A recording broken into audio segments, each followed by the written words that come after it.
Hello and welcome to Physics with Amol sir.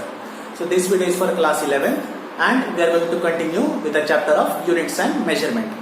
In the previous video we spoke about measurements, that is the direct and indirect measurements, and we saw the concept of the parallax method. Okay, I hope you were able to solve those numericals. Today we are going to talk about the concept of ranges. Okay, range of masses, range of lengths, and we'll be talking about errors in measurement. Okay, so let's begin. So as we have seen previously, we have devised various type of direct and indirect methods for making measurements. So using some very ingenious and indirect methods, scientists have been able to figure out the sizes of objects which are very small. For example, we have figured out that the size of an atom, okay, that is a hydrogen atom, the size of an atom is of the order of 10 to the power minus 10 meters. Okay, of course directly we cannot measure this. There are many indirect methods to do this. Okay, and we have also seen that our entire universe, okay, the observable universe, that observable universe is of the order of 10 to the power 26 meters. Okay, as this is the table that you will find in your textbook as well. You are going to see the orders of various objects. Some are very small and some are very large. Okay, this is only to give you an idea of the size. Right, so when you look at the size of a proton, okay, you see the order of that proton is of 10 to the power minus 15 meters. So it is extremely small, correct? And as we see the other objects, we see how the size is changing. Okay, so this table gives us an idea about the ranges, okay, of our of the objects in our universe. Similarly, here you will see the range of masses. Okay, so if you look at the mass of an electron, it has the smallest mass, which is of the order 10 to the power minus 30 kg. Very small. And same way, if you look at the size of our, the mass of our universe, that is somewhere around 10 to the power 55 kilogram. Right? So again, this table gives you a range of the masses. Now don't worry, you don't have to memorize these ranges and masses. Okay, this is just to give you an idea of how our universe is. Okay, what is the smallest size in our universe as well as what is the largest. So to find these kind of ranges, you have to use different types of indirect methods. So if you read the textbook, you will be able to see some of these methods that are explained. Okay, I am not going to explain it here because then that will be a very long video. Okay, but make sure that you are seeing the mention of these indirect methods that are mentioned in the textbook. Okay, you will find them very interesting. We will talk about some special units. We have already spoken about the SI units, but normally in day-to-day life we don't always use the SI units. For example, when we measure the distance between cities, we don't use the SI unit of meter. We actually use the unit of kilometer because it is more easy. So there are some units that even in the scientific community we are using, which are not SI, but they are being used because they are more convenient. Let us see some of them. One of them that you may already be knowing is the unit of micro. Okay, micro is denoted by the symbol mu. So if we say micrometer, so 1 micrometer is equal to 10 to the power minus 6 meters. Okay, so distances that are very small, they are measured in the unit of micrometer. And what is 1 micrometer? 1 micrometer is 10 to the power minus 6 meter. For example, we are using the instrument microscope. So microscope we use because it can show us sizes which are of the micro size. Okay, so 10 to the power minus 6 size, that much size they can show. That is why that instrument is called as the micrometer. Fine. So this is one. Similarly, there is another unit which is called as Fermi, that is FM. So 1 FM is 10 to the power minus 15 meter. This is even smaller unit. Okay. Then another that is called as angstrom. It is denoted like this. Capital A and there is a circle on top. 1 angstrom is equal to 10 to the power minus 10 meter. Okay. So remember, for measurement of, let us say, wavelength of light or the size of atoms. Okay, there we use angstrom. 1 angstrom is 10 to the power minus 10 meter. As already we have seen, the size of one atom, it is around 10 to the power minus 10 meter. So instead of saying 10 to the power minus 10 meter, we can call it as 1 angstrom. There is another special unit called as the AU or astronomical unit. Okay, it is denoted like this, AU.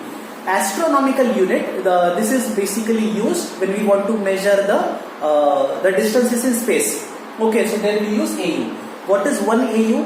1 AU is the average distance from the earth to the sun. Okay, that is called as 1 AU, 1 astronomical unit. So this is the unit that is used.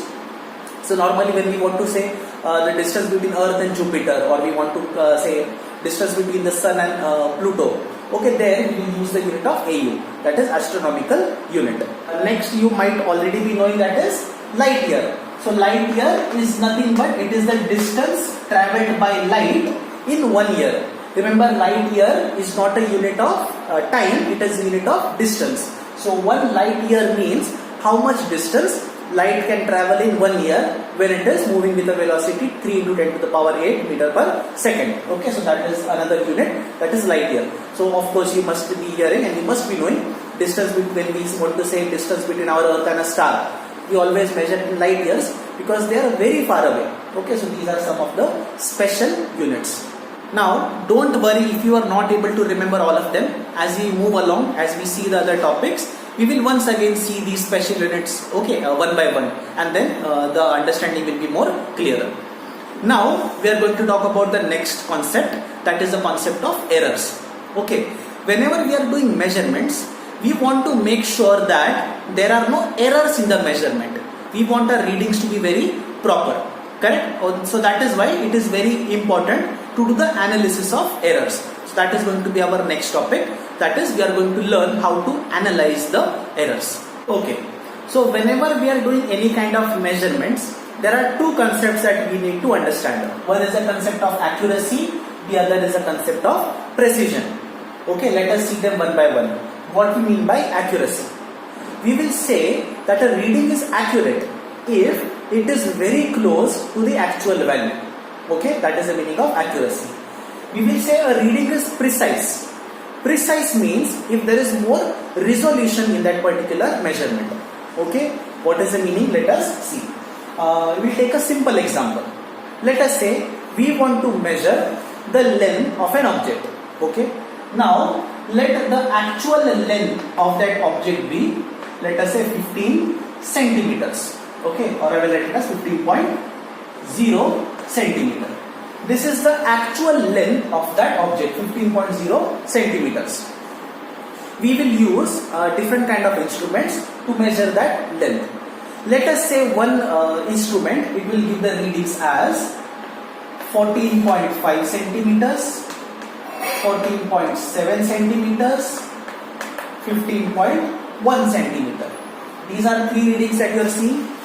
When you look at all the three readings, you notice that which is the reading or which is the measurement that is closest to the actual value. You will see it as 15.1 because 14.7 is much farther. It has a difference of 0.3.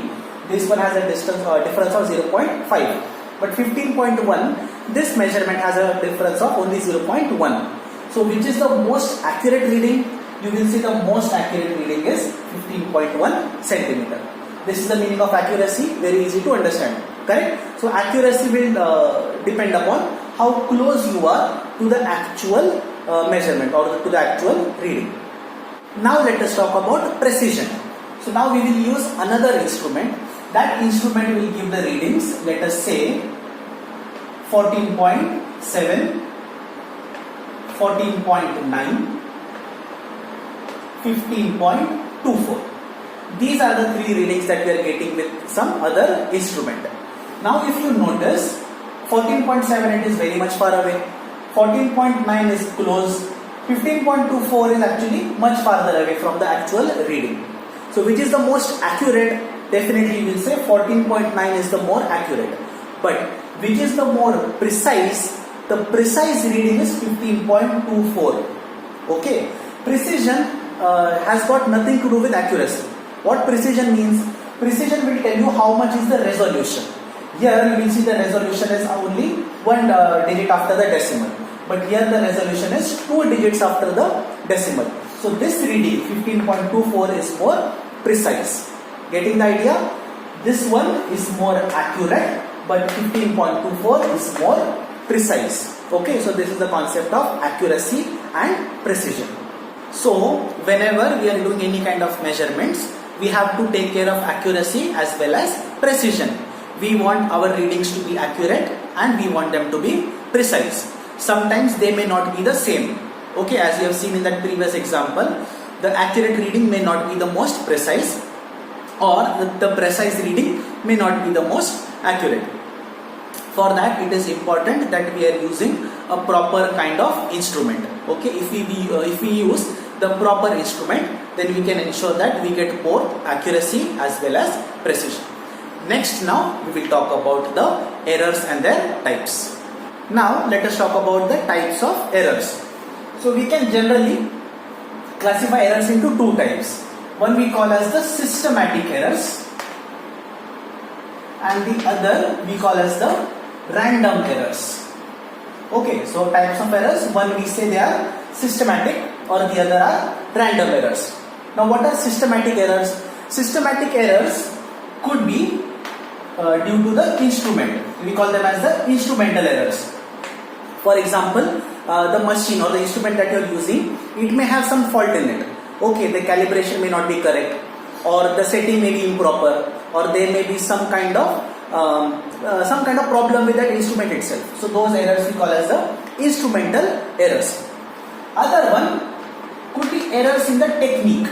So the person who's doing the measurements, that person could be using a incorrect technique, and that is why we could have an error in the measurement. That is called as the that is also systematic error. Okay, and the third one, we can have some personal errors.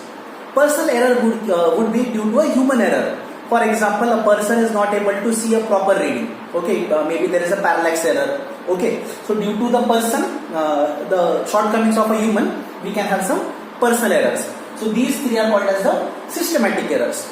Apart from this, any kind of error that we call as a random error. Now random error, it may arise to due to any factor.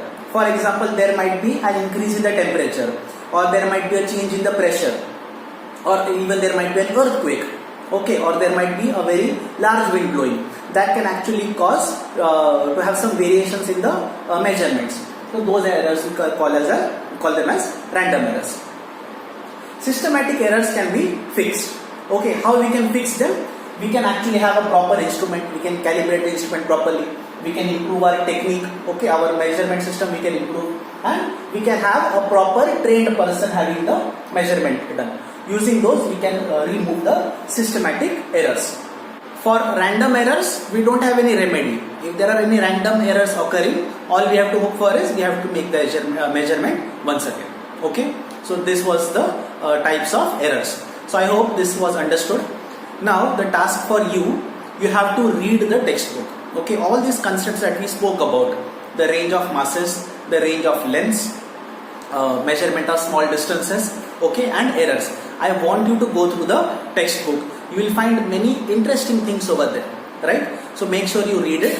If there are any doubts, make sure to ask. In the next class, we are going to talk about the measurement of errors. Okay, the proper analysis of errors that we'll be seeing in the next class. Okay, thank you.